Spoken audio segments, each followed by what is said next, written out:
장 25절에서 34절의 말씀입니다. 네, 성경 216페이지 신약에 있습니다. 25절부터 34절까지 한 절씩 교독하겠습니다. 한밤중에 바울과 실라가 기도하고 하나님을 찬송하며 죄수들이 듣더라.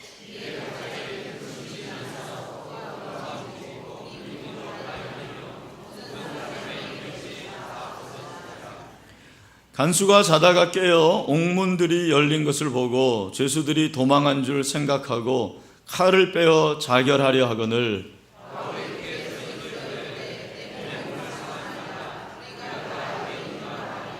간수가 등불을 달라고 하며 뛰어 들어가 무서워 떨며 바울과 실라 앞에 엎드리고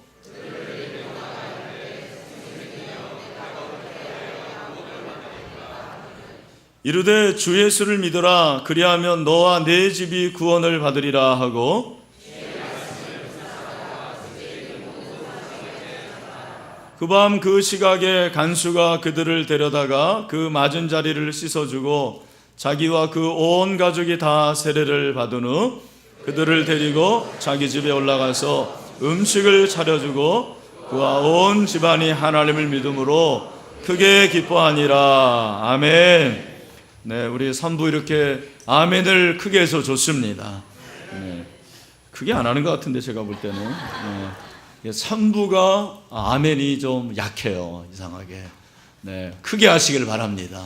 네, 산부가 제일 많이 모이는데 아닌가요? 네, 맞죠? 아멘 하시길 바랍니다. 네, 같이 또 인사하겠습니다. 한 주일 동안 평안하셨습니까? 우리는 하나님의 가족입니다 하고. 네, 우리 또 비전홀에서도 많은 분들이 예배 드리고 있고 또 잠옷실에서 영화부실에서도 예배를 드리고 있습니다. 참 좋습니다. 오늘은 인생의 한밤중에라는 제목으로 하나님 말씀을 전하겠습니다. 제가 그 키르기스탄에 갔을 때 참 인상적인 것들이 많았지만 그 중에 하나 지금도 기억에 남는 것은 그 밤 하늘에 별이 그렇게 밝은 거예요. 얼마나 별이 많고 밝은지 모르겠습니다. 왜 그런가 생각해 보니까 서울에 살 때는 빛이 많으니까 밤 하늘에 별이 그렇게 빛나지는 않는 것 같아요. 네, 키르기스탄은 뭐 가로등도 별로 없고 그리고 산과 그리고 들판 그 어두운 가운데 있으니까 별이 훨씬 이렇게 빛나게 된다라는 것을 제가 깨달았어요. 그런 말이 있습니다. 야심성유희. 무슨 말입니까? 밤이 깊으면 깊을수록 별은 빛이 난다. 그런 말입니다. 제가 참 좋아하는 말이에요. 밤이 깊으면 깊을수록 별이 빛난다. 여러분, 우리의 인생에서 밤이 없는 사람이 있을까요? 인생에는 항상 한밤중이 있기 마련입니다. 누구에게나 밤이 찾아오게 마련인 것입니다. 그런데 여러분, 우리 인생의 밤이 깊으면 깊을수록 별은 빛나게 되는 줄로 믿습니다. 그래서 사도행전 이 16장부터는 바울의 2차 전도 여행이 시작이 됩니다. 정확히 말하면은 사도행전 15장 36절부터 이제 2차 전도 여행이 시작이 되는데 2차 전도 여행이 1차 전도 여행과 좀 다른 것은 먼저는 선교지가 바뀌게 되는 거예요. 여러분 여기 보시면 나와 있는데 원래는 이제 이렇게 예루살렘에서 안디옥 교회까지 가고 안디옥에서 이고니오를 거쳐서 루스드라는 바울과 바나바가 안진뱅이를 고치고 스스와 험에 그죠? 그 말을 들었고 이고니오를 거쳐가지고 비시디 안디옥에서 드로아까지 가는데 이 16장 1절에 보면은 루스드라에서 디모데를 만나게 됩니다. 그래서 디모데가 루스드라에서 바울을 통해서 동역자로 이제 쓰게 되는 거죠. 이 지역은 아시아입니다. 이 지역은 다 아시아 지역입니다. 그래서 시리아와 그리고 터키 지방을 말하는데, 사실 사도 바울은 아시아에서 복음을 전하기를 원했어요. 근데 어느 날 하나님께서 환상을 보여주시는데, 이쪽이 마게도나 지방인데 마게도니아의 한 사람이 손짓을 하면서 와서 우리를 도와달라, 그 환상을 보게 되는 거죠. 그 환상에 따라서 여기 드로아가 트로이 목마할 때 그 드로아예요. 그 드로아에서 건너가지고 네아폴리는 지금의 그리스입니다. 그리고 네아폴리를 거쳐서 이제는 빌립보까지 가는, 여기가 빌립보인데 이게 이제 유럽이 되는 거죠. 그래서 선교지가 1차 여행은 아시아가 선교지였다면 2차 여행은 선교지가 어디로 바뀌는 거예요? 유럽으로 이렇게 바뀌게 되고, 그리고 이제 선교의 파트너도 바뀌게 되는 거죠. 1차 전도 여행은 선교의 파트너가 누구였냐면 바울과 바나바였는데, 바울과 바나바가 서로 이제 갈등해서 바울은 누구와 함께 갑니까? 실러와 함께 가고, 바나바는 누구와 함께 가는 거예요? 마가와 함께 선교 여행을 시작을 하게 되었습니다. 여러분, 바울과 바나바가 이제 갈라지고 바울이 실러와 함께 빌립보에 갔는데 16장에 어떤 일이 일어나냐면, 그 빌립보에서 여성을 한 명 만납니다. 그 여성의 이름이 루디아예요. 루디아는 옷감 장사였고, 이 여인이 바울의 말을 얼마나 청정을 잘하는지 몰라요. 바울의 말을 아주 잘 듣습니다. 근데 여러분 14절에 보면 두아디라시에 있는 자색 옷감 장사로서 하나님을 섬기는 루디아라 하는 한 여자가 말을 듣고 있을 때, 누구의 말을 듣는 거예요?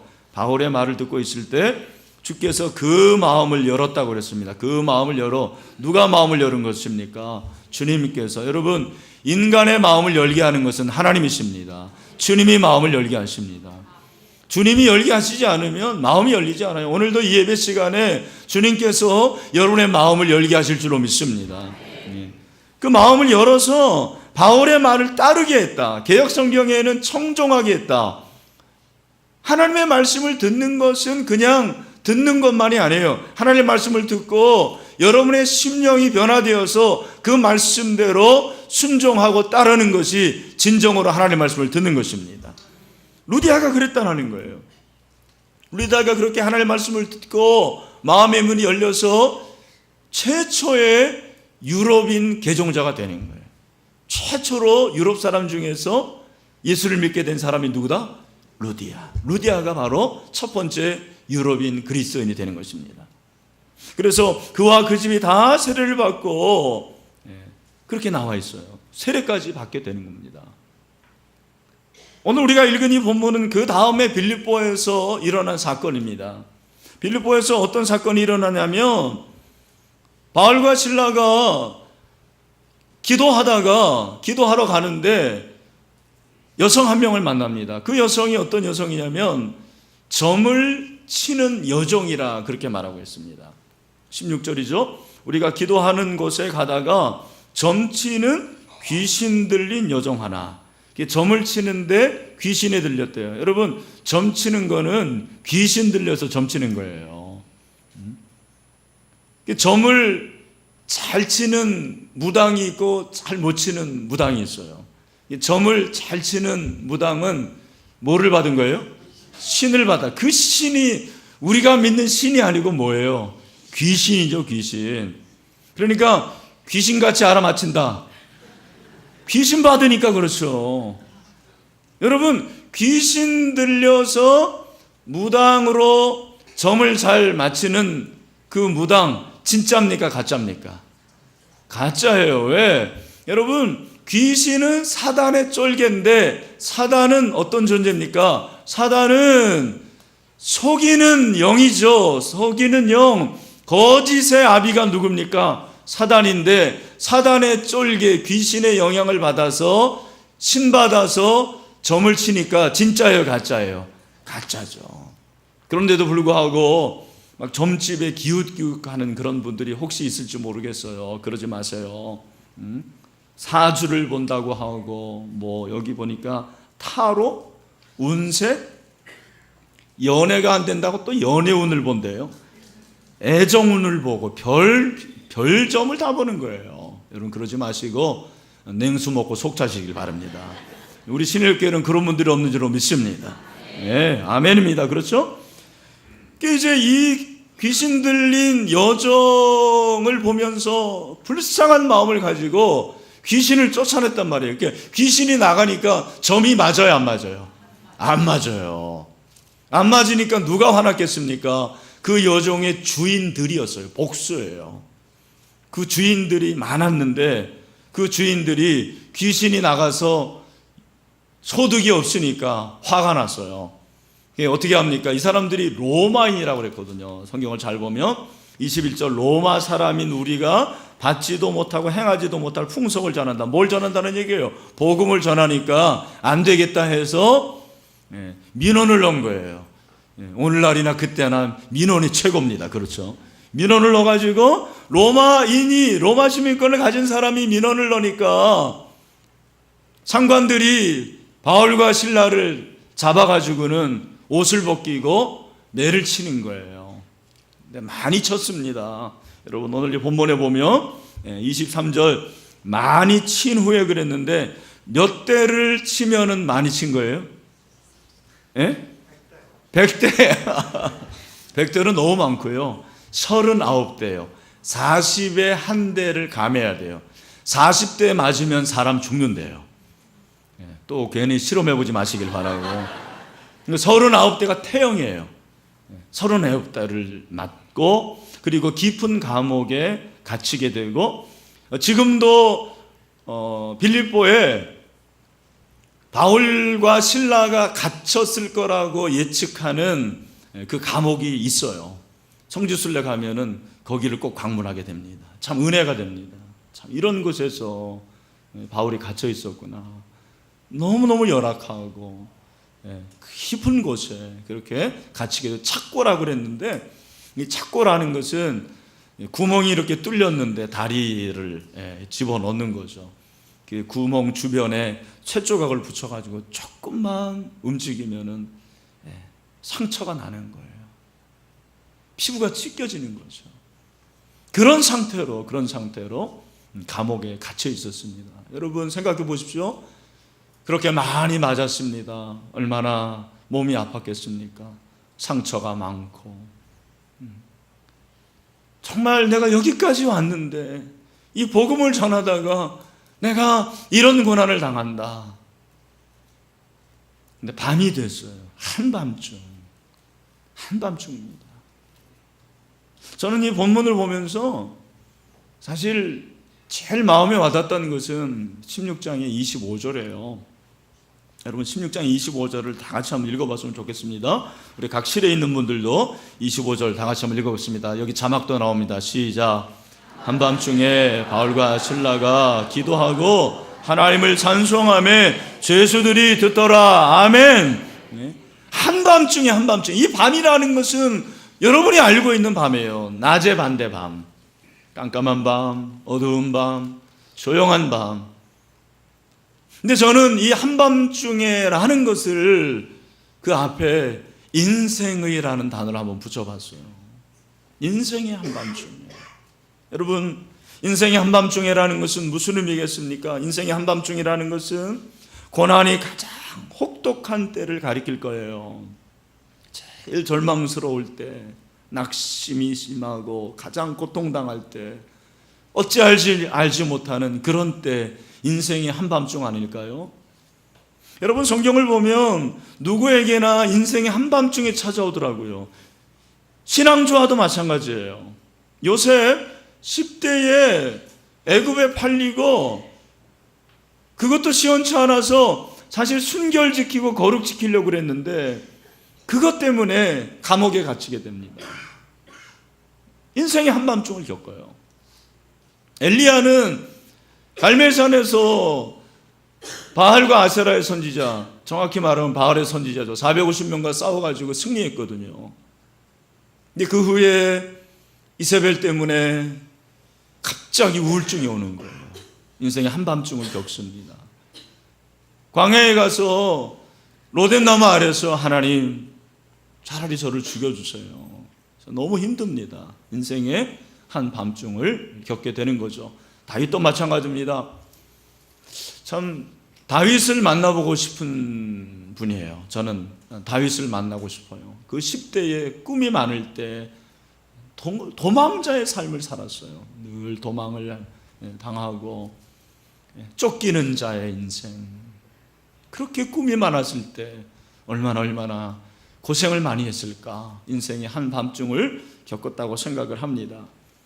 그런데 많은 사람들이 인생의 한밤중에 오해하는 게 있습니다. 그것이 뭐냐면 하나님이 숨어 계시다고 생각하는 거예요. 하나님이 숨어 계시다라는 말은 하나님이 일하시지 않는다, 하나님이 나를 도와주지 않는다고 오해하는 사람들이 참 많은 것 같습니다. 여러분, 다윗이 성군이고 그렇게 믿음이 좋은데도 불구하고 시편 13편을 보면은 뭐라고 말하냐면, 우리 다 같이 한번 13편 1절을 읽겠습니다. 시작. 여호와여, 어느 때까지니까 나를 영원히 잊으시나이까? 주의 얼굴을 나에게서 어느 때까지 숨기시겠나이까? 아멘.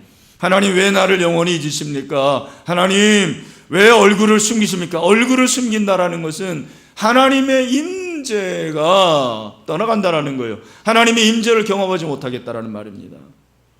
왜 그러냐? 그에 당한 환경 때문에 그렇습니다. 다윗도 인생의 한밤중을 많이 겪었다고 그랬죠. 여러분이 인생의 한밤중을 많이 겪는 분들은 시편을 읽을 필요가 있어요. 그래서 우리가 성경을 진도대로 읽지만, 매일 우리가 3장, 주일날 5장 읽지만 그 중에서 잠언을 꼭 한 장 읽으라고 제가 말씀드렸죠. 잠언이 31장 날짜대로 읽고, 그리고 시편을 몇 장씩 읽으세요. 시편 가운데 영혼의 안식과 위로가 있어요. 왜 다윗이 인생의 한밤중에서 그렇게 하나님이 어디 계십니까? 하나님이 숨어 계신다고 생각했냐면 2절에 나옵니다. 나의 영혼이 번민하고 정일토록 마음에 근심하기를 어느 때까지 하오며 내 원수가 나를 치며 자랑하기를 어느 때까지 하리까? 도저히 보니까 하나님이 보이지는 않는 것 같아요. 하나님이 도우고 싶지 않는 것 같아요. 외로워요. 여러분, 그 밤이라는 게 그렇습니다. 밤이라는 게 아픈 사람에게 더 아프게 하는 게 밤이에요. 아파본 사람은 압니다. 저희 집에 이렇게 밤마다 아파하는 사람이 한 분 있어요. 네. 그래서 제가 어젯밤에도 설교 이제 다 마치고 집에 갔더니 저에게 그러는 거예요. 여보, 안 아픈 데가 없어요. 그러면서 당신은 모르죠. 당신은 모르실 거야. 나는 몰라요, 잘. 설교 준비를 하고 있길래 제가 뒤에서 이제 이렇게 안마를 좀 했어요. 그랬더니 왜 이렇게 성의 없이 하냐고 그래가지고 제가 아주 부드럽게 아주 정성을 다해서, 길게는 하지 못했지만, 밤은 그렇게 아프대요. 인생의 밤이 아픈 거예요. 인생의 밤은 아파요. 상처가 있고 고통이 있고 해서 아픕니다. 무엇보다 제 생각에 인생의 밤은 고립의 때입니다. 인생의 한밤중에 있는 사람들은 고립이 돼요. 찾아오는 사람이 없어요. 잘 나갈 때는 막 뭐 만나자, 어디 가자 하던 사람들이, 그 친구들이 다 떨어집니다. 나 혼자예요. 외롭습니다. 고독합니다. 고독을 넘어서 고립이 되는 거예요. 여러분, 고립이라는 거 아십니까?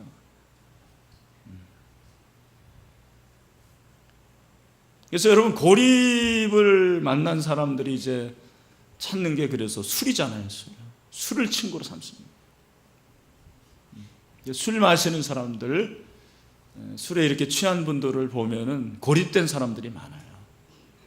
얘기를 들어보니까 우리 자매들, 남편들 가운데서도 친구들, 나이가 들면 또 친구들하고도 술 안 마시고 혼자 그렇게 마신대요. 집에서 청승맞게. 그게 고립이에요. 고립되기 때문에 그런 거예요. 만날 친구도 없어요, 사실은. 그게 인생의 한밤중입니다. 여러분, 고립될 때 나타나는 현상이 몇 가지가 있는데, 슬픔과 외로움에 빠져듭니다. 자기 자신이 불쌍해지는 거예요. 연민의식을 느낍니다. 불안과 스트레스에 민감하고요, 낙심을 잘합니다. 유혹에 취약합니다. 어리석은 짓을 저지를 가능성이 많습니다. 여러분 어떻습니까? 여러분 고립되어 있지는 않습니까? 요즘 제가 생각하는 것이 바로 그거예요. 참 인생이 점점 깊어지면 깊어질수록 이 우리라는 것이 참 얼마나 중요한가. 여러분, 오늘 이 본문을 보면서 너무나도 잘 알고 있는 내용인데 별거 아닌 것 같지만 제가 은혜 받은 게, 물론 한밤중에라는 것도 있지만 25절에 보면 한밤중에 그 다음에 바울과 실라가 라는 거예요. 바울과 실라가. 여러분, 누가는 바울과 실라를 어떻게 표현했냐면 우리라고 그랬어요. 11절에 보면 우리가 그렇게 얘기했고 16절에도 우리가 있는 거예요. 우리가 있으니까 인생의 한밤중에서도 그 한밤을 넉넉히 이길 수가 있는 것이죠. 여러분, 목사도 제가 볼 때는 이렇게 고립할 수 있는 가능성이 있는 것 같아요. 왜냐하면은 성도들을 만나고 성도들이 많아지지만 많아질수록 성도들하고는 점점 멀어집니다.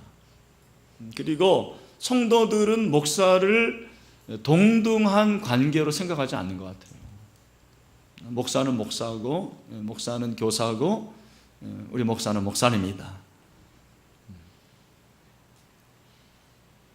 제가 그런 고립되어 있는 상태는 아니지만, 이게 잘못하면 고립이 될 수 있겠구나라는 그런 위기의식을 느끼게 되는 것 같아요.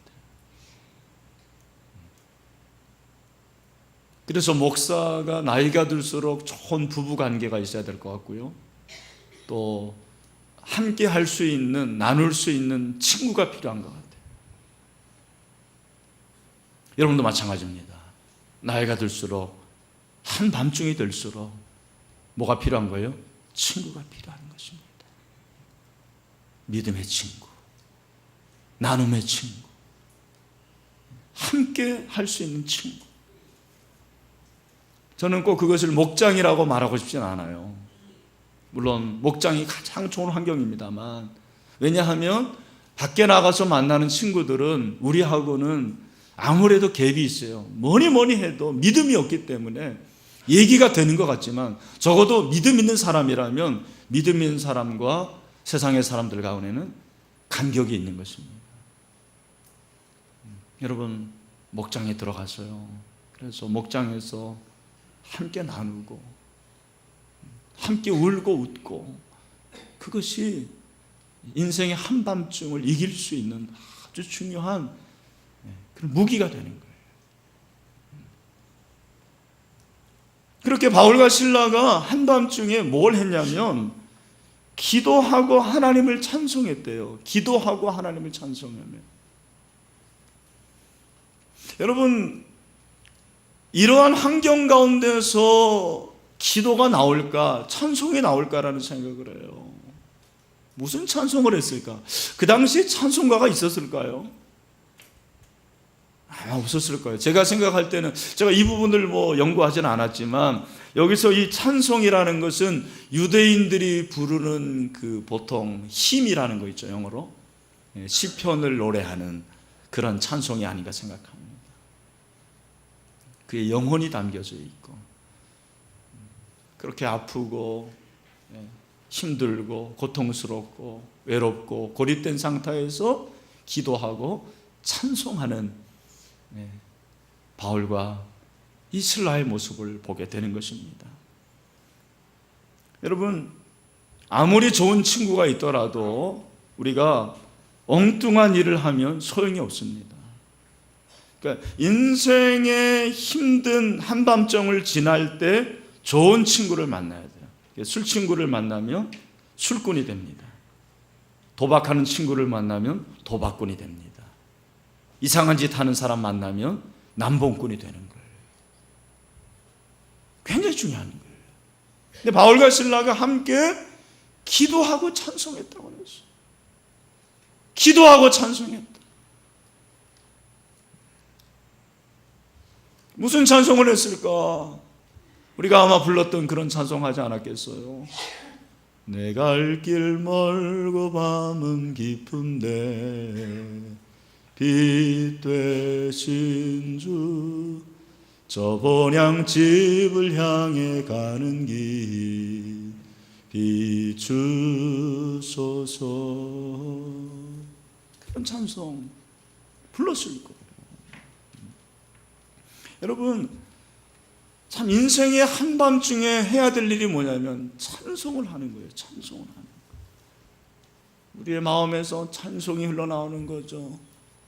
찬송은 하나님을 바라보는 것입니다. 하나님을 의지하는 것입니다. 하나님께 소망을 두는 것입니다. 힘들고 고통 어려울수록, 앞이 보이지 않을수록 여러분 세상의 노래를 부를 것이 아니고 하나님을 부를 수 있는, 하나님의 이름을 찬송할 수 있는 여러분이 되시기를 주님의 이름으로 축원합니다. 그래서 다윗은 시편 13편에서 그렇게 말했지만 6절에서는 내가 여호와를 찬송하리니 이는 주께서 내게 은덕을 베푸심이로다. 내가 여호와를 찬송하리니 하나님의 이름을 찬송했어요. 하나님의 이름을 찬송합니다. 인생의 한밤중에 있을수록 하나님의 이름을 찬송할 수 있는 것이 진정한 믿음입니다. 좋을 때만 부르는 게 아니에요.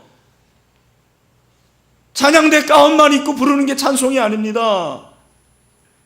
내가 어렵고 힘들고 고통스러울 때도 도저히 찬송 부를 수 없는 그 상황에서도 우리 하나님의 이름을 찬양할 수 있는 신의 성도들이 되기를 주님의 이름으로 축원합니다. 하나님은 그렇게 찬송을 부르고 기도할 때 놀라운 일을 행하시는 거예요. 무엇입니까? 26절 이에 갑자기 큰 지진이 나서 옥토가 움직이고 문이 곧 다 열리며 모든 사람의 매인 것이 다 벗어진지라. 여러분, 지진이 일어나면은요 정말 견디기 힘듭니다. 그 마음이라는 것이, 그 심정이라는 것이 대단한 거예요. 그런데 지진이 일어나고 옥문들이 열렸습니다. 그러니까 죄수들이 다 도망하는 거예요. 죄수들이 도망합니다. 간수가 순간적으로 이제 나는 죽은 목숨이구나. 자기가 책임인데 죄수들이 다 도망갔으니까 어떻게 합니까? 자결을 하려고 합니다. 그때 바울과 실라가 잠깐 내 몸을 상하지 말라. 우리가 다 여기 있노라. 내 몸을 상하지 말라. 우리가 여기 있노라고 합니다. 간수가 깜짝 놀랐어요. 정말 깜짝 놀랐을 거예요. 너무너무 놀랐을 거예요. 죽지 않은 게 다행입니다. 어떻게 된 일입니까? 바울과 실라 앞에 엎드립니다. 선생들이여, 내가 어떻게 하여야 구원을 얻으리까? 내가 어떻게 하여야 구원을 얻으리까? 그때 뭐라고 말합니까? 우리 31절 말씀을 다 같이 읽겠습니다. 시작. 이르되 주 예수를 믿어라. 그리하면 너와 내 집이 구원을 받으리라. 아멘. 누구를 믿으랍니까? 주 예수를 믿어라. 너와 내 집이. 여러분, 한 사람, 너라는 한 사람이 구원을 받으면 내 집이라는 식구가 다 구원받는다라는 거예요. 이걸 여러분들이 오해하시면 안 돼요. 내가 한 사람 구원받으면 저절로 구원받는다, 그 말은 아니에요. 하나님의 관심을 알게 됩니다. 여러분, 구약부터 쫙 읽어보면 하나님의 최대의 관심은 뭐예요? 구원이에요. 근데 여러분들이 알아야 될 것은 그 구원의 가장 기본적인 단위가 뭐다? 가정이라는 거예요. 가정이 구원의 기본 단위예요. 나 잘 믿고 예수 믿고 천국 가면 그만이다, 천만에. 하나님이 볼 때는 그 구원이 부족한 거예요. 너와 내 집이 그러잖아요. 그냥 주 예수를 믿으라, 네가 구원을 얻으리라, 그렇게 말씀하신 게 아니잖아요. 너와 내 집이 구원을 얻으리라. 한밤중에 하나님께서 역사하신 것이 바로 그 가족 구원입니다.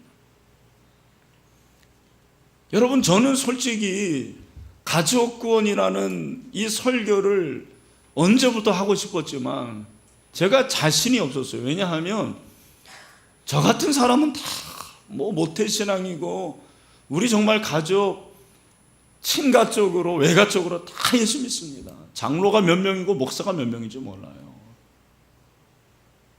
그러니까 예수 안 믿는 가족의 그 아픔을 저는 몰라요, 솔직히. 그 가슴 앓이를 모릅니다. 그래서 사실 이 설교하기가 굉장히 어려웠습니다. 그러나 사도행전을 하니까 이 본문이 나오고 이 본문 설교를 하는 거예요. 여러분, 오해하지는 말고 들으십시오. 정말 예수 잘 믿는다고 하는데 남편이, 아내가 예수 안 믿는데 가만히 있고, 자녀가 예수 안 믿는데 가만히 있고, 부모가 예수 믿지 않는데 가만히 있는 그런 사람들 보면은 저는 속으로 그렇습니다. 정말 믿음이 있는 것일까? 믿음이 있는 것일까? 물론 선교사임에도 불구하고 부모가 예수 안 믿는 그런 경우도 많이 있어요.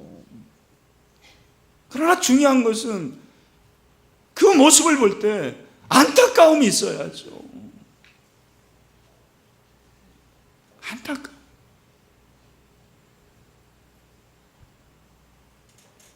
바울이 로마서 9장 1절부터 3절에서 이렇게 말합니다. 내가 그리스도 안에서 참말을 하고 거짓말을 아니하노라.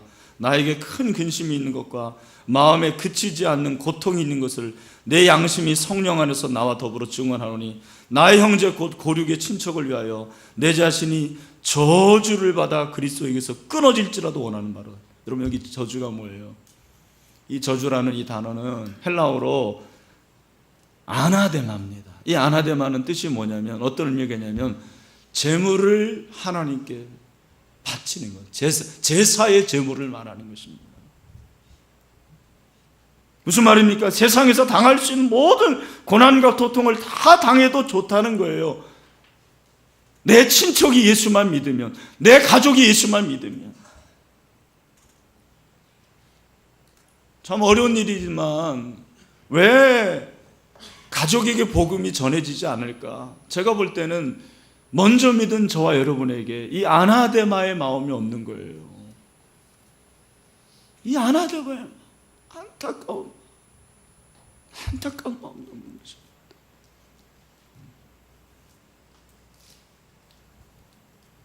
제가 중학교 3학년 때 여름 순회를 갔는데 모교에서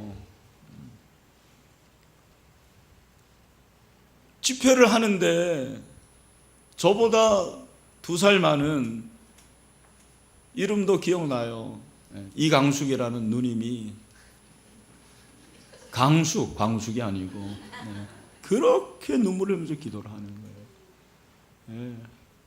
정말 떼굴떼굴 구르면서. 저는 그때 참 어렸는데 그거 보면서 은혜 받고 기도했습니다. 집회가 다 끝난 다음에 제가 물어봤어요. 누나, 왜 이렇게 기도했어요? 왜 이렇게 울었어요? 그랬더니 그 누나가 하는 얘기가, 건이야, 우리 부모님이 아직 예수 안 믿어. 우리 형제들이 예수 안 믿어. 나는 그것만 생각하면 견디지를 못할 것 같아. 그 뒤로도 계속 그렇게 눈물을 흘리면서 기도를 하는 거예요. 정말 믿음이 좋았어요, 제가 생각할 때도.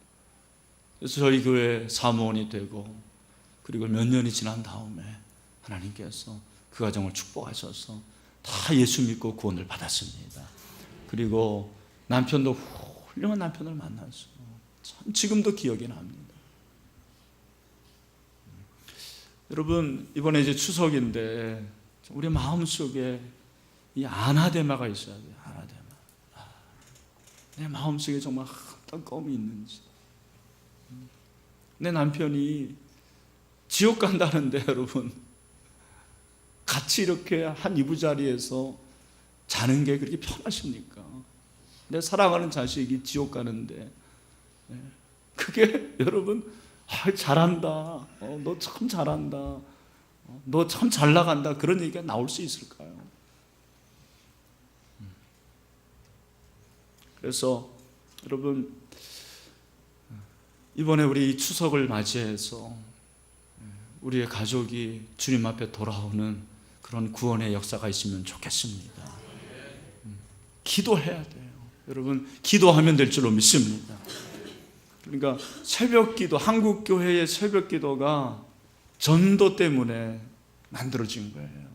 길선주 목사하고 그 교인들이 왜 새벽 기도를 시작했냐면 구원받지 못한 가족과 동포들을 위해서 그렇게 새벽을 깨운 것입니다. 가족이 아직 구원받지 못한 분들이 있다면 새벽을 깨우세요. 그리고 기도하세요. 그리고 이미 다 구원받았으면 감사해야죠. 얼마나 감사한 것입니까? 오늘 이 말씀 여러분, 그렇게 복음을 전하고 결과가 어떻게 됐습니까? 33절을 보십시오. 33절에 보니까 그 밤 그 시각에 간수가 그들을 데려다가 그 맞은 자리를 씻어주고 자기와 그 온 가족이 다 세례를 받은 후. 아멘. 여러분, 하나님이 그 바울과 실라에게 한밤중을 주신 것은 사실은 이 간수의 가족을 구원하시기 위함이더라고요. 결론적으로는 그런 거예요. 이 사도행전 16장에서 왜 그렇게 바울과 실라가 매를 맞고 깊은 감옥에 그렇게 갇힐 수밖에 없었냐면 이 가족 때문에 그렇다라는 거예요. 이 간수의 가족을 구원시키려고. 그래서 한밤중에라고 시작한 이 본문은 여러분, 결론이 무엇입니까? 34절 우리 다 같이 읽겠습니다. 시작. 그들을 데리고 자기 집에 올라가서 음식을 차려주고 그와 온 집안이 하나님을 믿음으로 크게 기뻐하니라. 아멘. 여러분, 기쁨으로 끝났습니다. 할렐루야. 여러분, 인생의 한밤중에서 우리가 하나님을 찬송할 때 하나님이 일하시고 우리의 가정 가운데 큰 기쁨, 구원의 은혜를 줄 줄로 믿습니다. 이 시간에 한번 기도합시다. 기도할 때 하나님, 그렇습니다. 이제 우리가 태신자를 작정합니다. 오늘은 가정과 특별히 형제, 부모, 그리고 친척을 우리가 태신자로 삼을 것입니다. 하나님께서 우리에게 그렇게 영혼을 사랑하는 아나데마의 마음을 주시옵소서. 그리고 그 영혼을 위해서 눈물을 흘며 기도할 수 있는 그런 마음을 달라고 기도하시고요. 이번 생일 축제뿐만 아니라 어떠한 기회를 통해서든지 꼭 우리 가정이 구원받을 수 있도록 하나님께서 은혜를 베풀어 달라고 이 시간에 우리가 간절하게 먼저 기도하는 시간을 갖도록 하겠습니다. 기도하겠습니다. 하나님 아버지, 그렇습니다. 우리 주변에 하나님 믿지 않는 자들이 많이 있지만 그 중에서도 우리의 가족과 우리의 형제, 자매, 친지들, 아버지라는 친척이 예수를 믿지 않고 구원을 받지 못하고 있습니다. 그럼에도 불구하고 과연 우리가 무엇을 하는지 다시 한번 돌아보는 시간이 될 수 있도록 도와주시기를 간절히 원합니다. 우리의 마음속에 주님의 마음을 주시옵소서. 아버지의 마음을 허락하여 주시기를 원합니다. 그 탕자가 돌아오기를 그렇게 안타깝게 여겼고 그렇게 기다렸던 아버지의 마음을 주시기를 간절히 원합니다. 하나님 아버지, 그 구원의 소식을 들음에도 불구하고 아버지 하나님, 우리의 마음이 완악하고 우리의 마음이 너무나 딱딱해서 하나님에 대한 아버지 하나님의 결정이 다시 한번 회복되어야 되는데 아버지 하나님, 우리를 새롭게 하시기를 원합니다. 이 시간에 우리가 작정합니다. 하나님, 안타까운 마음을 갖게 하시고 사랑을 갖도록 하시옵시고 믿음으로 나갈 수 있도록 하시옵시고 아버지 하나님, 적는 그 순간에 성령 하나님께서 간섭하시고 일하시고 역사하여 주시옵소서. 예수님을 구원받고 우리와 같이 생명을 얻으며 천국갈 수 있도록 주님 축복하여 주시옵소서. 예수님의 이름으로 기도하옵나이다. 아멘. 네, 이 시간에 작정을 하겠습니다. 여러분, 주보에 나와 있는 태신자 작정서 꺼내시고요. 여러분의 이름을 쓰시고, 그리고 목장을 써주시면 더 좋겠습니다. 그리고 태신자 부모부터 쓰시고요, 자녀 쓰시고, 배우자 쓰시고, 형제 쓰시고, 친척의 이름을 여러분들이 쓰시면 되겠습니다. 그래서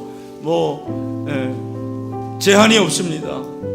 1명 써도 괜찮고 5명 써도 괜찮고, 생각나는 대로 여러분들이 쓰시고 기도하겠습니다. 그런 마음을 가지고 작성을 하도록 그렇게 하겠습니다. 우리 비전홀에서도 같이 해주시길 바라고요. 또 우리 3층에서도 잠옷실에서도 함께 해주시면 좋을 것 같습니다. 영화부실에서도 해주시고요.